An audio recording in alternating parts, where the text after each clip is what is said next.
y la llamé y le dije que si podía hacer un casting para la película. Y Jessica me dijo, yo actuar, yo nunca he actuado. Le dije, sí, venga. Y entonces le puse la escena ahí y yo dije, sí. Y estábamos con Santiago Alarcón, que es tremendo actor.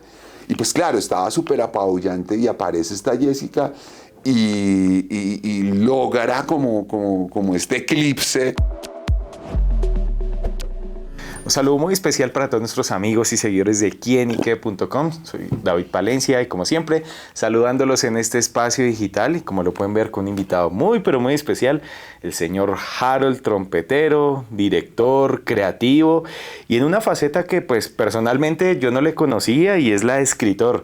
Llega con Lactar, una novela, unas páginas en la que retrata una historia muy bonita y pues que se hace o presenta las respuestas a una pregunta que es ¿qué hacer con la vida?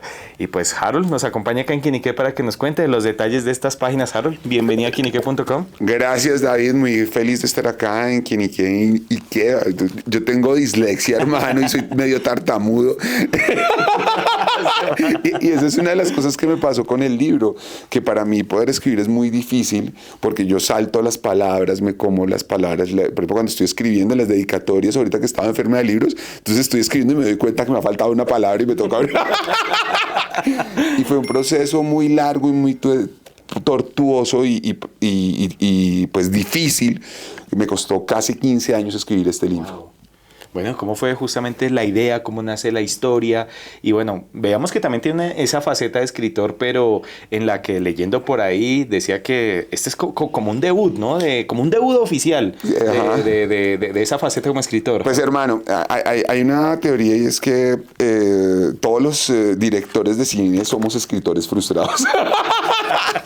Y resulta que pues, pues en gran medida yo siempre soñé con ser escritor, siempre. Y este problema de la dislexia pues me lo dificultó muchísimo y yo me fui por el lado del cine porque no podía escribir, o sea, porque realmente, por ejemplo, en la universidad a mí me tocaba hacer los trabajos en comunicación social, me tocaba pedirle a los profesores que me dejaran presentar los trabajos en videos, porque si yo hacía un ensayo hubiera perdido la carrera, hermano. Y uno dice, pues por lo menos uno es de este lado, ¿no?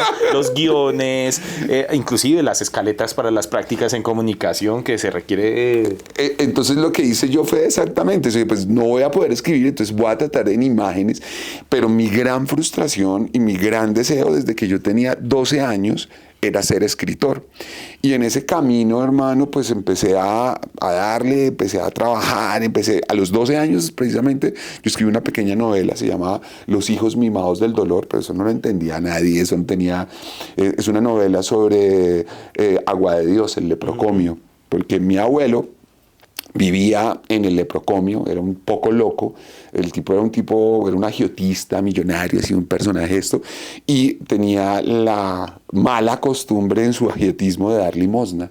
Y Agua de Dios en ese momento, pues la gente vivía mucho de pedir limosna, y su gran pasión era sentarse en la plaza principal del pueblo a darle limosna a los enfermos leprosos y ellos no tienen dedos, entonces era como jugando a que le cogieran una cosa enferma y yo traté de escribir una novela de esos, pero pues salió un esperpento ahí y después entré a comunicación y empecé a trabajar y siempre con el sueño de escribir y en ese proceso escribí 3 novelas antes como ensayos, hice una maestría en escrituras creativas y todo el tiempo tuve esta idea de Victoria, de este personaje de Lactar que se llama Victoria.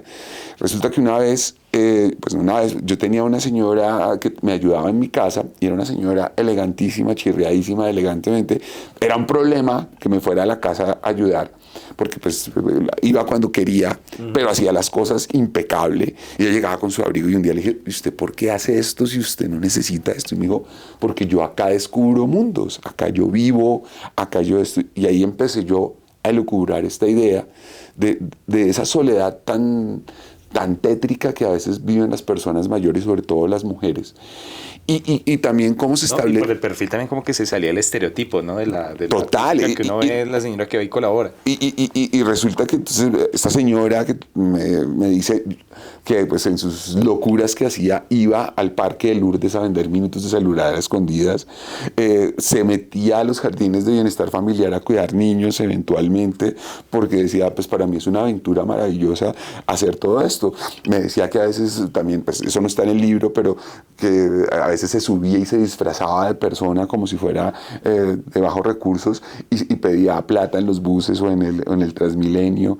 Entonces era un personaje y a partir de ese personaje empecé a elaborar la idea de esta mujer que a los 68 años queda embarazada y lucha contra la vida o contra la familia, contra los médicos, contra todo, para poder tener todo esto con un pretexto de hablar de muchas otras cosas, ¿no? De hablar de lo que somos como sociedad, de lo que somos como el machismo tan brutal y tan arraigado que está en nuestra sociedad, también sobre el racismo, sobre el clasismo, sobre la segregación a las tendencias sexuales pues como el LGTB, X, Y, Z.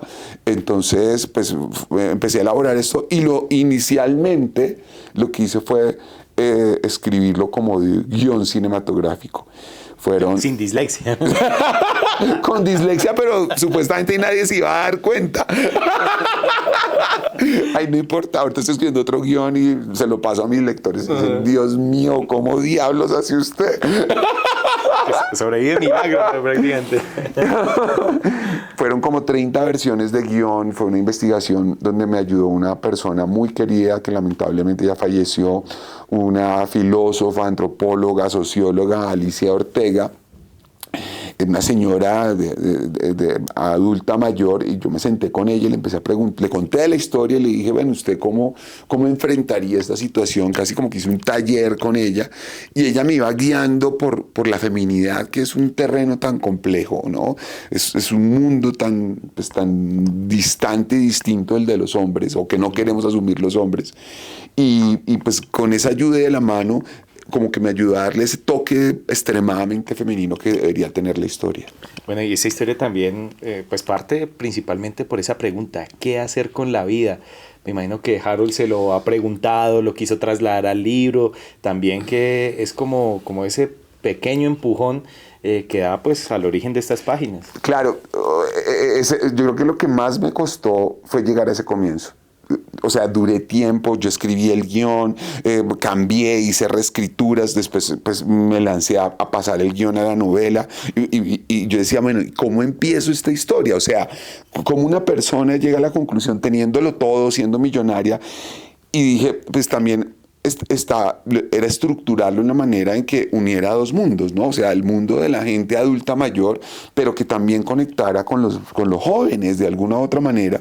Entonces, la pregunta fundamental es qué hacer con la vida, tanto de los adultos, me encontré en eso, o sea, la gente que se pensiona, ahorita acabo de colgar con un amigo muy querido, Rito Alberto Torres, se acaba de pensionar y me dice, no, yo a seguir porque yo tengo que seguir con la vida, esta persona, y los jóvenes con esta incertidumbre de que no hay trabajo, de que las máquinas lo están haciendo todo, que la inteligencia artificial... que me pensionaré. Se va a pensionar. Entonces también qué hacer con la vida, entonces era como el resumen y ver cómo estamos conectados, tanto los seres humanos, adultos mayores y los jóvenes están conectados en esa situación de qué hacer con la vida. Y luego fue cómo hablar de una manera, porque haciendo la investigación ya a posterior y ya cuando empecé a hacer la novela, me di cuenta que los adultos mayores están en Facebook y en TikTok, se saltaron Instagram, no están en ese intermedio porque encontraron el medio de comunicación en esos dos. Entonces yo decía, ¿por qué? Porque también están en la rapidez los adultos mayores, porque también quieren como mostrarse, así como lo hacen en Facebook, pero de una manera más moderna y contemporánea con TikTok. Y entonces dije, bueno, ¿cómo hago para comunicarme con esos adultos que están entrando en TikTok? Entonces dije, pues vamos a coger la estructura de TikTok y vamos a tratar de escribirlo de una manera muy casi de tweets, ¿no? Entonces fue coger y hacer capítulos muy cortos, casi como mensajes de TikTok. Y como pequeños reels. Como pequeños reels. Historia corta. Ajá. Cada reel que sea independiente, pero que todos en conjunto cuenten una historia. Entonces, no recuerdo ahorita, son creo que 100 capítulos, pero muy cortos, muy concisos, que los adultos mayores pueden leer muy rápido, muy concisos, pero también los jóvenes tienen esa conexión porque están en ese mismo estilo de lenguaje y universo narrativo entonces, por ejemplo, esas conexiones me parecieron maravillosas en el proceso de investigación, ¿no? Bueno, pues vemos justamente esa conexión de Harold en este libro y pues bueno, llama la atención también como esa visión desde el director de cine que lo traslada a estas páginas y justamente así esa pregunta que veíamos acá de qué hacer con la vida. ¿Cómo define esa vida de Harold a través de los años, a través de las películas, los cortometrajes? Sin duda es uno de los directores más reconocidos en el país. ¿Y cómo define y cómo ha hecho su vida alrededor de las artes? Pues, ¿qué hacer con la vida? Es la gran pregunta. Y cuando me senté a escribir Victoria, la historia de Victoria en Lactar, pues fue como hacerme esa misma pregunta, ¿no? O sea, yo decía, bueno, ya he hecho 25 películas, he producido 30, pues ya había escrito libros y todo, y me sentía totalmente perdido, estaba en una depresión, realmente me sentía que no tenía camino, que no sabía para dónde. Y la conclusión hoy, después de este renacimiento que tuve escribiendo este libro, es siempre hay que empezar de nuevo. Si uno deja de empezar de nuevo, como que eso mismo se lo chupa a uno, ¿no? Como que si uno pierde el propósito, como que a veces cuando uno ya he hecho las películas, ya he hecho la vida, ya tengo esto, y uno no replantea el propósito de su vida, que la vida se extingue. Y me di cuenta que eso estaba pasando conmigo, y Lactar fue una forma, ahorita me tocó empezar de cero, me tocó volver a promocionar las cosas. Pues claro, la gente dice, usted es cineasta, usted no es escritor. Mucha gente no me cree, pero también la satisfacción de encontrar que la gente dice, oiga, sí. Y también en mi proceso creativo con esto fue encontrar cómo... Yo siempre he pensado que una película es así y un libro es así.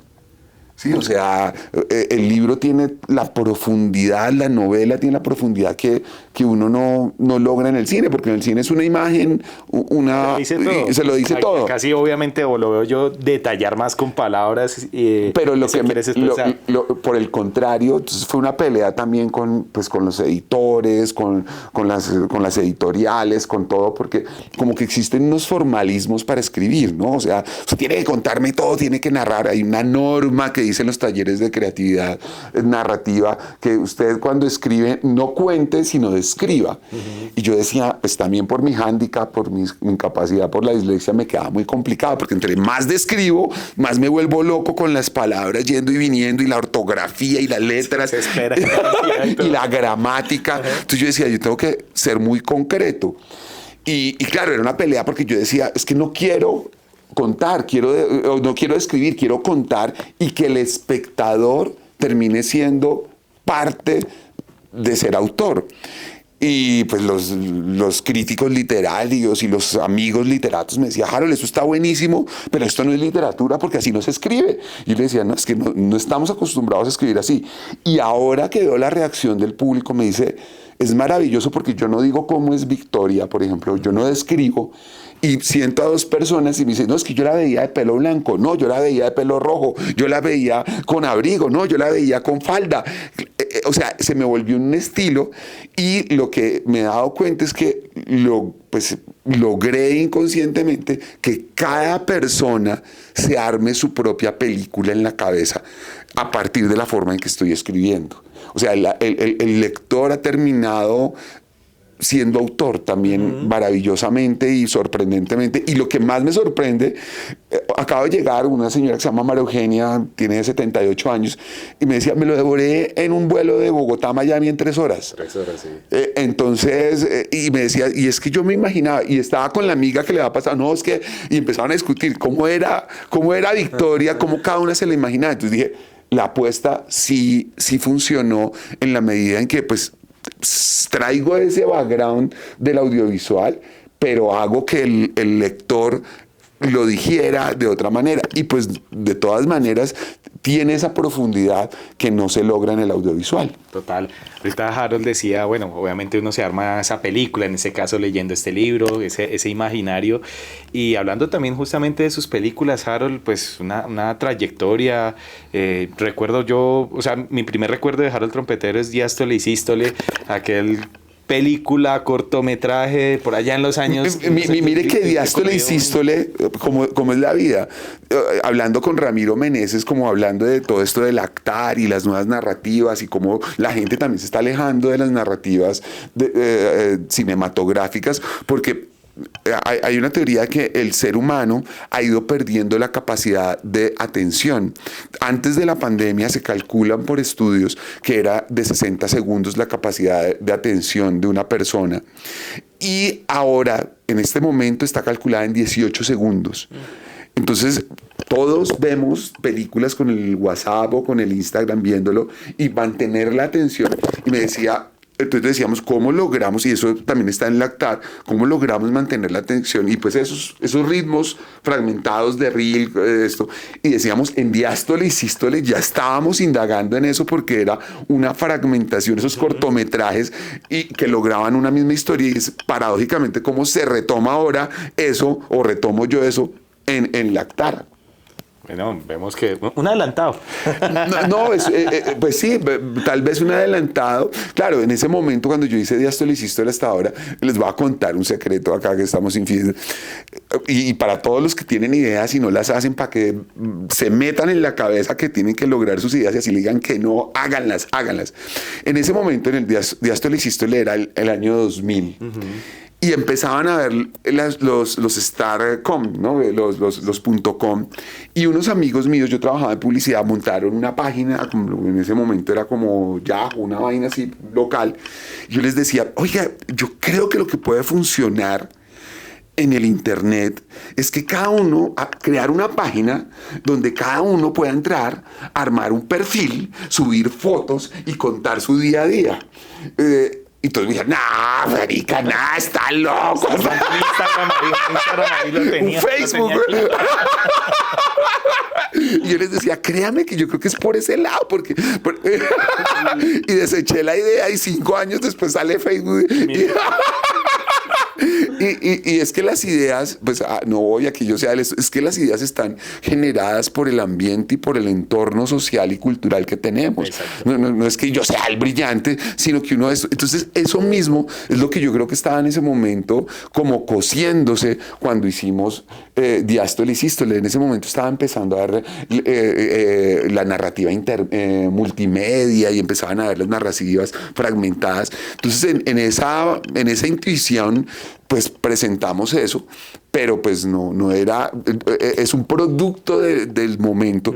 Por eso a veces uno tiene ideas que dice, yo también tuve esa idea, ¿por qué no la hice? Es porque las ideas están en el aire y las ideas son de quien las hace. Aprovechar la oportunidad, definitivamente. Sí, porque, o sea, ¿cuántas ideas ustedes han tenido que dicen, ¿por qué no la hice? ¿Por qué no la hice? Y otros están millonarios con eso. A mí me pasó con Facebook. Sí. Era Mark Zuckerberg, sino Harold Trompetero. Se llamaría Cargen. Genio colombiano, el colombiano que dominó el mundo prácticamente hubiera sido así. Por locho. Y a propósito de infidencias, de historias, Harold, bueno, y a propósito de descubrimientos y una idea que a usted de pronto se le ocurrió y también nos va a aclarar acá, es que, bueno, usted descubrió prácticamente a Jessica Cediel como actriz, ¿no? Jessica Cediel fue maravilloso. En ese momento, pues claro, los cineastas tenemos ahí también muchas reindicias, entonces hay que los que quieren solo los actores con formación y que hay esto, están los otros que quieren formación de actores naturales y que tengan la realidad. Y cuando yo estaba buscando la protagonista para una película que se llama Todas para Uno, que es la historia, pues realmente es una readaptación muy libre de Don Juan Tenorio. Empecé a buscar quién podía ser esa mujer que pudiera ser como un elemento representativo colombiano, que como que cruzara todos los estratos, todos los deseos, todas las formas de pensar y ver lo inocente y lo sagaz a la vez. Yo vi a Jessica y la llamé, la vi en una nota de televisión, ella era presentadora, y la llamé y le dije que si podía hacer un casting para la película. Y Jessica me dijo, yo actuar, yo nunca he actuado. Le dije, sí, venga. Y entonces le puse la escena ahí y yo dije, sí. Y estábamos con Santiago Alarcón, que es tremendo actor. Y pues claro, estaba súper apabullante y aparece esta Jessica y logra como este eclipse tremendísimo. También debo reconocer que la ayuda de Santiago fue maravillosa porque me ayudó muchísimo y la ayudó mucho a ella a que se creciera muchísimo. Y pues ya lleva como 5 películas, ha hecho películas en Perú, bueno, de todo, hasta la ha visto con Tom Cruise por ahí en fotos y todo. Y ha vuelto a hacer películas conmigo, hicimos 2 películas más y es alguien a quien realmente quiero, me parece un talento maravilloso y para mí es mi película, no lo que Cruz es la película, ahí está en la isla.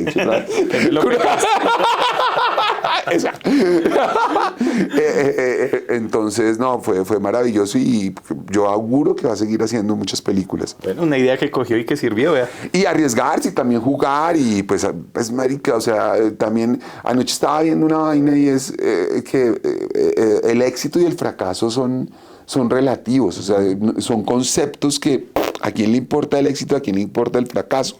Y lo que importa en estas jugadas, como escribir, como coger a una presentadora como Jessica y volverla actriz, o hacer una película fragmentada, es el proceso de hacerlo y el goce de ver que se hizo. Y pues si hay éxito, me acaba de pasar una vaina. Yo nunca he querido hacer una película de terror. A mí me han llamado a hacer todo tipo de películas. Porno, soft porno, bueno, de todo me han llamado a hacer. Y yo siempre he tenido un carácter muy ético con lo que hago, porque si bien son cosas populares, y creo que eso es una de las cosas que más me pelea la crítica y muchos detractores míos, gracias detractores. No, que sigan, porque no ahorita les cuento una cosa. Entonces, yo nunca he querido hacer terror. Y me han insistido, es que ahí no hay nada. Yo decía, eso es puro impulso y son sentimientos bajos y hay cosas oscuras y no me llama la atención. Entonces hubo una idea de un gran amigo y persona con la que trabajo muchísimo, que es Armando, y me dijo, ¿y por qué no hace La Pata Sola? Entonces yo dije, ¿por qué La Pata Sola? Me dijeron, pues porque es una historia de infidelidad. Entonces yo dije, ¡pum! Colombia, y yo estudio mucho la sociedad colombiana, yo leo muchas estadísticas de cómo somos, como que eso es una costumbre que vengo de la publicidad.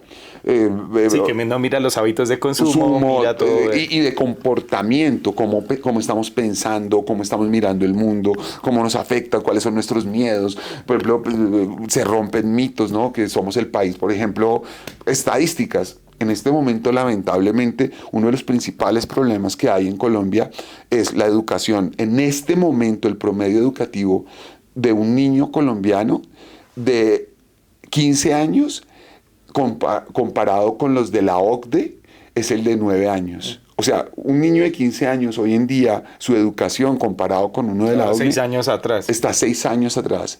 Y son cosas que la gente... No, el problema es la guerrilla, no, el problema es otras cosas. El problema es que no tenemos gente educada para poder enfrentar todos estos problemas. Pero bueno, entonces en esos yo sabía, y pues en esto, que Colombia es el segundo país más infiel del planeta. La infidelidad es un problema brutal. A nivel interno, porque a mí me gusta mucho estudiar las cosas que pasan de la puerta para dentro de las casas, ¿no? O sea, ¿qué está pasando allá? Entonces la infidelidad intrafamiliar, la violencia intrafamiliar, son problemas muy, muy, muy graves. Cuando me dicen que la patasola es la historia de una infidelidad, digo, esto va a conectar con la sociedad colombiana. Bueno, y me metí en demencia, yo no tenía las herramientas para hacer una película de terror, entonces llamé a Paul Cataño, que es un personaje maravilloso, un gran director de fotografía. Ya hemos hecho varias películas, me ha acompañado en El Parcero en Nueva York, bueno, en otras películas, en una con Jessica Amares Madurar, y le propuse hacer La Patasola, hicimos La Patasola. Bueno, vino Robinson Díaz, vino Ramiro Merez, hicimos el lanzamiento, un fracaso absoluto en taquilla. Yo entré en una depresión grandísima, no me hallaban, no sé qué, hice más. Empecé a mirar en todas las televisoras, nadie quería comprar la película. Veíamos la película y los expertos en cine de terror decían, no, eso no es terror, el terror es así, el terror es asá. Y entonces se la presentamos a las plataformas, no la querían comprar, una quiebra grandísima. Y gracias a nuestro distribuidor, con Elba McAllister y Cineplex, nos dijeron, vamos a hacer un experimento, vamos a subirla a Prime Video, de tal manera que la gente la pueda ver y que Prime Video nos pague por cada vez que una persona la ve. O sea, a la gente no se le cobra, sino esto. En este momento llevamos 500,000 de visualizaciones en Prime Video. Es la película colombiana más vista en Prime Video. Mis redes estallan de comentarios buenos, malos, catastróficos, otros excelentes. Y a eso iba. ¿Qué es el éxito y qué es el fracaso? ¿Entiendes? Para mí lo que parecía un fracaso hace 7 meses, hoy en día es un gran éxito, es la película más vista en Prime Video colombiana, lleva 6 semanas en los 10 primeros lugares de audiencia en Prime Video. Y es, recogiendo plática. Pues recogiendo la quiebra, marica. Pagando dudas. Tapando el hueco, güey. Bueno, al menos. Mirando a ver cómo hago con el librito.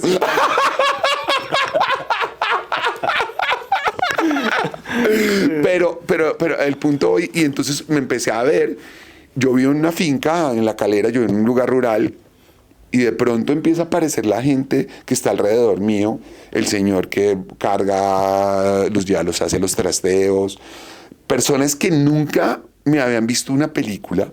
Y me dice, don Harold, esa patasola me encantó, me hizo morir del miedo. La señora que nos lleva los huevos. Uy, don Harold, mi hijo me mostró la patasola en el celular, qué película. Y me di cuenta de que habíamos llegado a ese público. No tenía el acceso, en ese caso, de pronto ir a cine. Y que no tenía el acceso y que le estamos hablando correctamente al tipo de terror que esa gente estaba buscando o esperando. Esa gente nunca... Si acaso me han hablado del paseo, porque pues obviamente la han visto por televisión y esto, pero nunca me han dicho, se me han acercado a decirme que una película los había impactado tanto como La Patasola. Las redes sociales, Instagram, o sea, de cada 100 comentarios, 99 son ¡qué mierda de película! Pero esa señora que está ahí, el señor que la vio, no tiene redes sociales, no se mete a Instagram a criticarme y cuando... Pero hace ver la visión más genuina, en este caso, de la historia. Claro, entonces también cómo uno dudar de las redes sociales, cómo dudar de esas tendencias. No, ahorita ya uno da por sentado que lo que dice es la verdad absoluta. No, y pues seguramente esto acá se va a llenar de comentarios de mierda y van a decir, y otras personas de pronto van a decir que no, que qué maravilla, pero hay que dudar. Y sobre todo, lo que más me deja claro y es el mensaje de La Patasola a nivel personal y del equipo es: el éxito es relativo. O sea, hoy usted está en el infierno y mañana usted está en la gloria sin darse cuenta. O sea, afortunadamente no me pasó la de Van Gogh, que me morí para verlo de La Patasola. Y fue en vida. menos mal ahí. Y bueno, la invitación a que entren en Prime Video y véanla, así sea para que les parezca malísima o buenísima, y coméntenla y así sea. Yo me río porque me llama a mí angustiada la persona que maneja redes y me dice, es que van 100,000, hoy hay solo 100,000 comentarios malos. Y yo digo, y la vieron 100,000. Sí, claro, dicen que mejor que hablen así, que hablen mal. Hasta la patasola y nos está saludando. Bueno, pues para decir también que no hay mal que por bien no venga. Y bueno, y una cosa muy bonita en la vida de Harold Trompetero, pues Lactar, estas páginas que retratan esa historia. Y Harold, bueno, aquellos que nos están viendo, que quieran leer el libro, ¿dónde lo pueden conseguir? Bueno, el libro lo pueden conseguir en absolutamente casi todo lugar. Está en todas las librerías, está en Tornamesa, una librería maravillosa.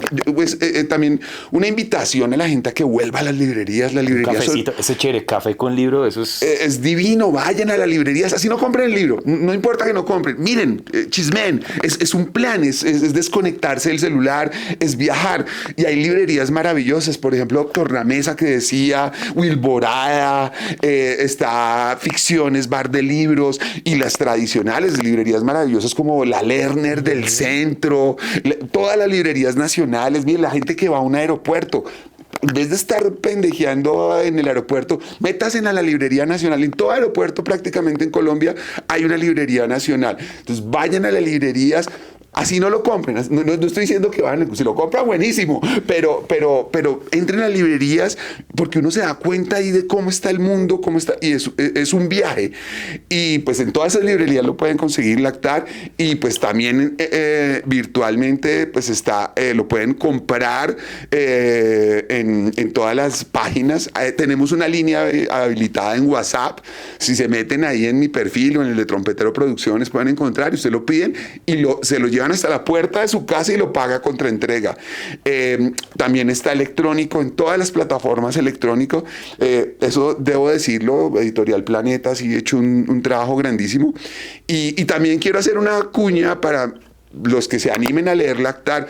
Que pues me escriban, me cuenten si les parece una porquería. Bienvenidos, acá estamos, acá lo atendemos también con muchísimo gusto. Pero si les gusta también que me cuenten, me manden videos, que nos digan. Bueno, pues sin duda grandes historias, grandes películas literarias, sobre todo como Lactar que Harold nos ha presentado acá en quienique.com. Pues Harold, gracias por estar con nosotros, por contarnos historias, infidencias, y bueno, la invitación siempre, en este caso, a que lean Lactar. Sí, la invitación a que lean Lactar a todo el público. ¿Será que leemos un rato? O sea, ya entrados en gastos, ya se mamaron esta hora. Venga, leemos un poquito, lo vamos a leer un capítulo, a ver si se antojan. Yo tengo un problema, además de dislexia, tengo presbicia. Creo que no la voy a lograr con los lentes. Le recibo acá para a ver si... Vamos a leer uno de los capítulos de Lactar. Dice, útil. Vamos a ver si me dejan no traje las gafas. Sentada en una de las bancas del parque junto a Camilo, Victoria miraba al infinito mientras agarraba fuertemente su cartera, como si aferrarse a algo físico le ayudara a mantener el control de su vida. Hablaba con su chofer, dándole explicaciones que él no le había pedido, pero que ella sentía la necesidad de compartirle para hacer un cómplice en su secreto y no sentirse tan sola tras haber sido descubierta. Hago esto para matarla el tedio, para divertirme. Mis hijos nunca están, no tengo amigas, mi esposo es como un fantasma y en esa casa es como una cárcel gigante para mí. Aquí viajo por mundos, la gente viene, hace sus llamadas, escucho de todo y me imagino mil cosas. Es muy divertido y me siento útil. No es lo único que hago, también cuido niños, arreglo casas. Antes de que pudiera terminar su discurso de explicaciones y excusas, Camilo la interrumpió con una mezcla de pena y complicidad en su tono. Doña Victoria, yo sé muy bien todas las cosas que usted hace cuando sale de su casa y me pide que le espere o la recoja en lugares raros. La confesión de Camilo, que vino acompañada de una sonrisa discreta, hizo que Victoria bajara la mirada sin saber qué más decir. Pero no se preocupe, que yo no le he contado ni le voy a contar a nadie. Esas son sus cosas y yo las respeto. Al escuchar estas palabras, Victoria levantó la cabeza y volteó a mirar a Camilo. En ese momento y después de mucho tiempo, sintió que no estaba sola en el mundo. Lactar. Bueno, es uno de los capítulos de Lactar, invitadísimos todos acá a leer este ejemplar de Harold Trompetero. Y bueno, Harold, gracias por estar con nosotros acá en ¿Quién y qué? Gracias a ustedes y a todos ustedes que hagan su sueño realidad.